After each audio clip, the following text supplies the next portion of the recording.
So, hello everybody, and welcome. This is Lizzie and Justin, and we are here again for another week of Turning Towards Life, which is a third space. I was going to say third case, Lizzie. I don't know why I was going to say that. Third space podcast and conversation, and you are all so welcome to be with us. And we're diving straight in, Lizzie. Thank you for bringing a wonderful and very mysterious source for us to talk about as a leaping off point for our conversation this week. Thank you, Justin. Yeah, it's lovely to be here, and I'm here again with this and like kind of in the forest kind of thing. We were sitting in here the other day, and a deer just started walking past, and because we're kind of, I don't think it could see us. We just watched it nibbling on the tree, so it's like kind of living in a forest. It's very sweet in this kind of little glass thing. Um, that's if you're watching on video, you'll be able to see it. But if you're listening, I'm sitting in a kind of glass box, kind of nestled in a forest, which is on the edge of a little cabin that we're in. And next week I'll be back in the straightforward little box office in my house in London. So this source is by the wonderful Marianne Woodman, and she has this book called Coming Home to Myself, which is kind of short snippets of wonderfulness. And this is one of the snippets. And it goes like this. The self, that's with a big S, if you're not reading the source directly, the self pushes the neglected forward for recognition. The self pushes the neglected forward for recognition. Do not disregard it. It holds energy of highest value. It is the gold in the dung. Do not disregard the dung.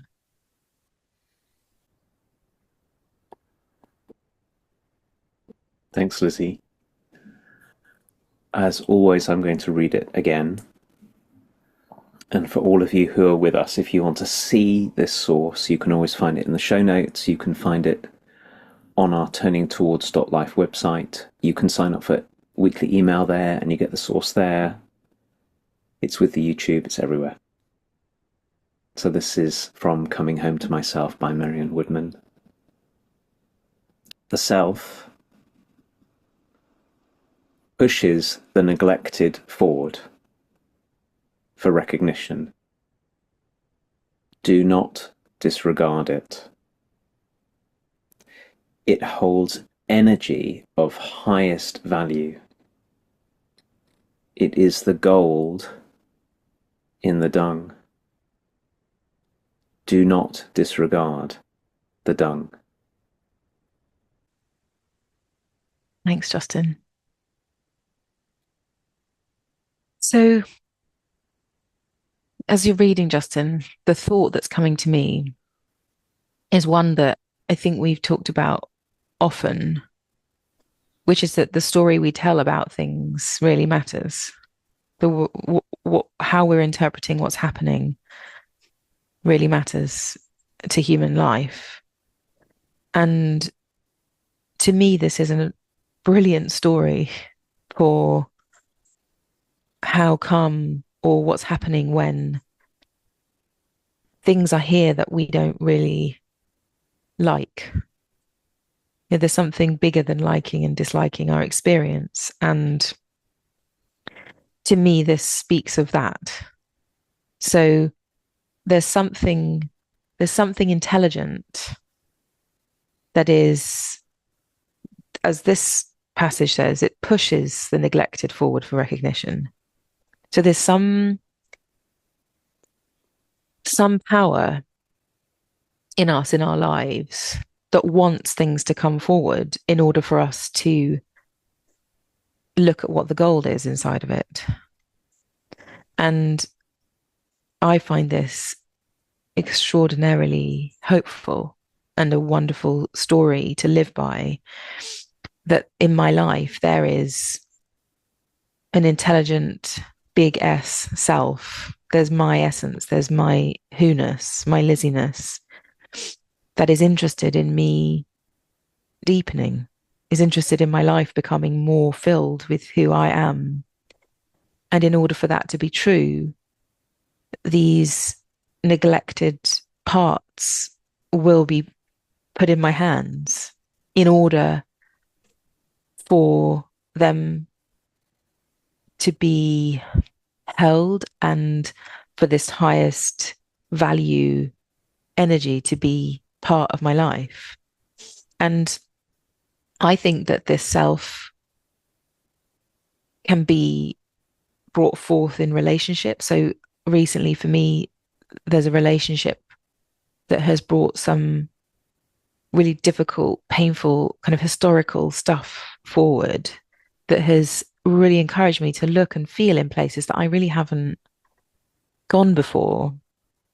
And maybe that's something, well, it is something that I have neglected, not necessarily consciously, but that I haven't been reflecting on, I haven't been thinking about, I haven't had in my ordinary everyday consciousness. And so somehow I'm feeling the design of my life that it's purposeful that that got brought forward and it's now mine to hold and I can't unsee it and I can't unfeel it. And now it's shedding light on various patterns that are happening. And I still don't know what to do with it. You know, I'm still going, oh, I can see something, I can feel something, but it's slightly hidden, but it's here and I can't undo that. It's present now. And I'm really grateful for this because it says how it's basically it's normal. You know, it's normal for a neglected something to become present and to feel like it's here and wanting to be dealt with or seen or held. And that's what my self with the big S is interested in having happen is that these things do get brought forward and they want to be recognized and they want to be seen and they want to be integrated and allowed so that my life is more whole in a way. And it's wonderful hearing you talk about all of this, Lizzie, and I realised I could sit and listen to you continue for a long time. You have so much to say on this. And I really benefit from hearing it. And even noticing that is for me bringing an angle on what you're saying and this a very wonderful piece of writing that was, as always, when we share sources with one another, Lizzie, and we do it a few days before, I've been sitting with it for a while and finding myself more in the mystery and not understanding it than anything else. And now some things are starting to come forward. So there's a thing that people sometimes say that on one level I think has a lot of wisdom in it, and on another level I really often disagree with it. I'll say what it is in a moment, and what you're saying in this piece is giving me some new insight into it. Which is when we say, oh, everything happens for a reason, or we say, life brings us just the curriculum that we need in order for our learning. The part of me that pushes back against that are all the terribly unfair and unjust and cruel and random things that happen in our lives that really seem to have it's very hard to find any to give them, to say they happen for a reason can be too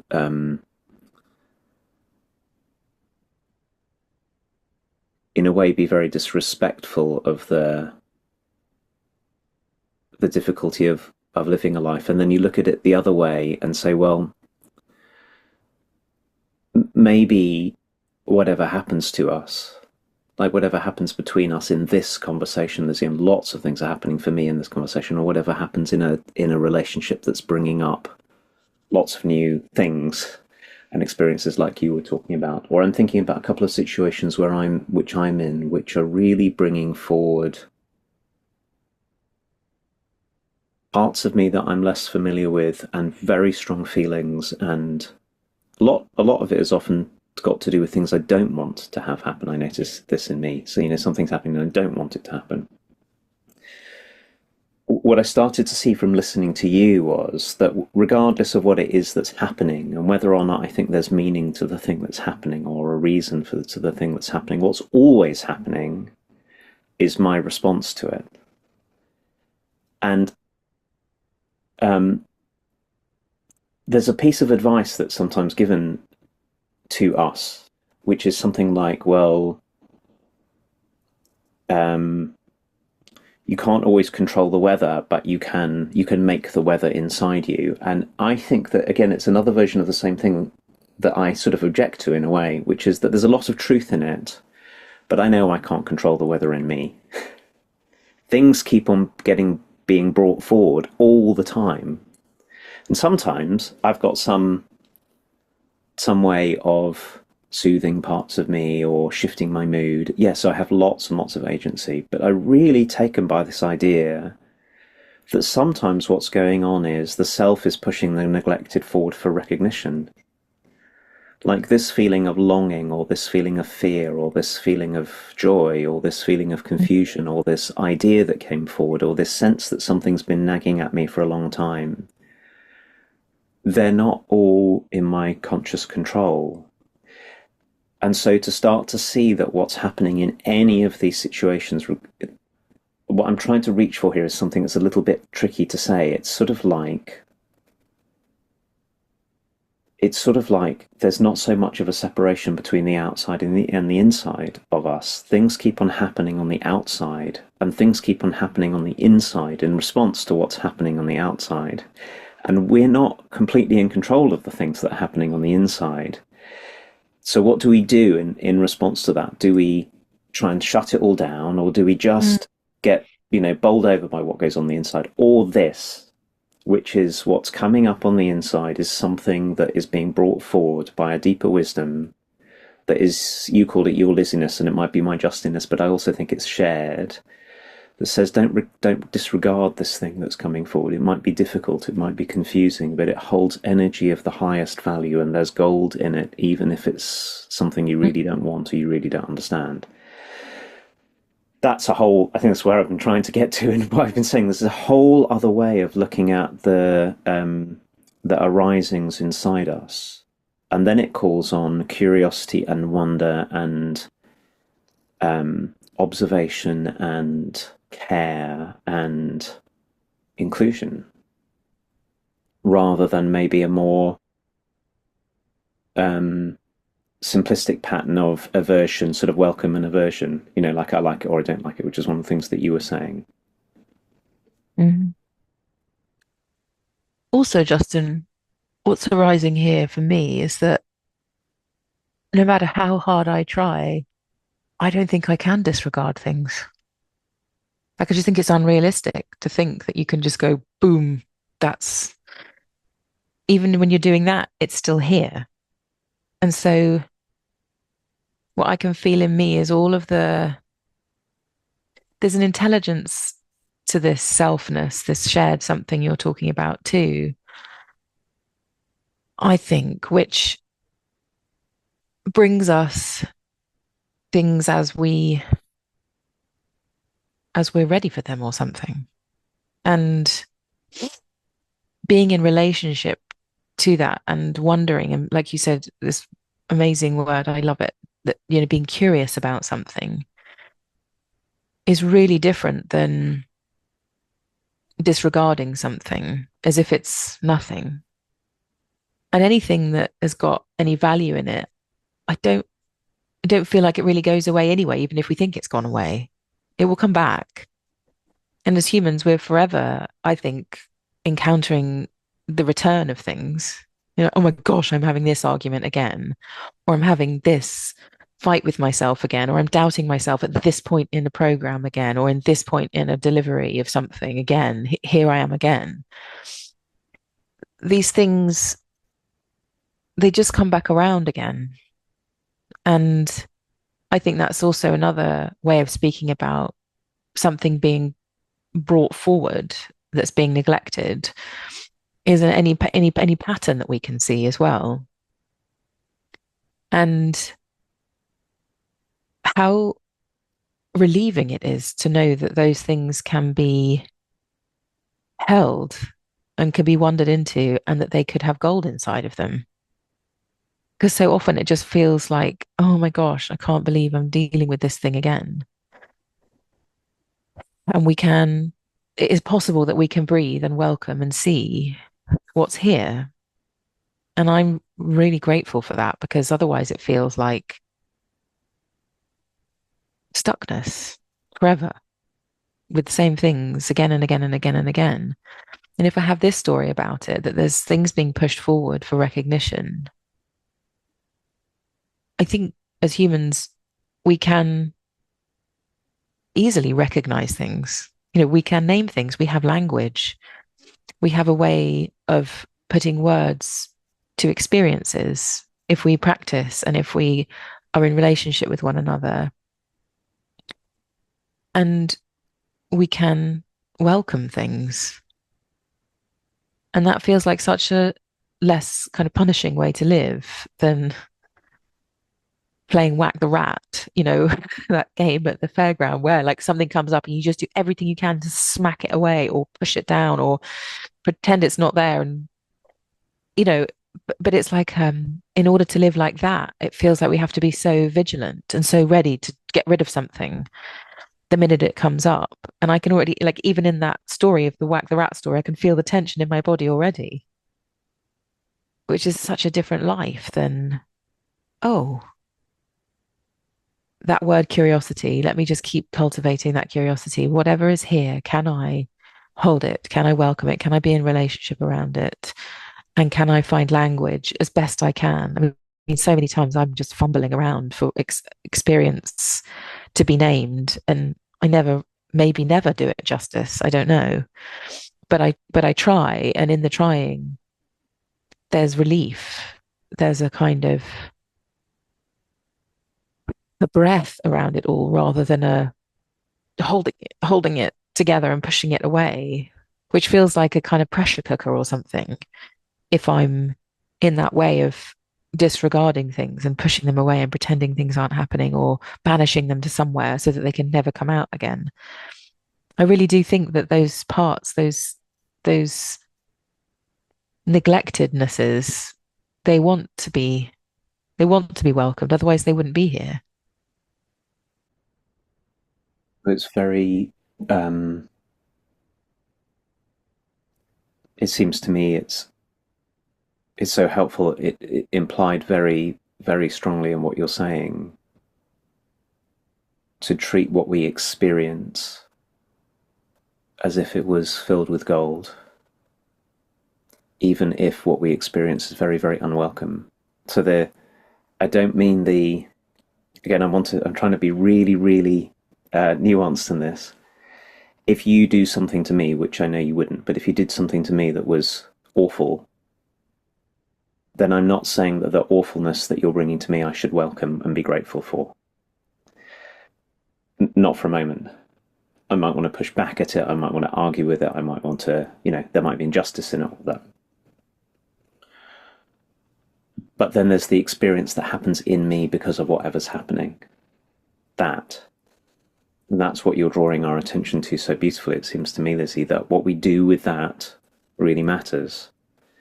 And we can try and push it away as if it's my job to get rid of all the experiences inside me that I don't like and that aren't welcome and to banish them, or as if I even could. Mm, mm.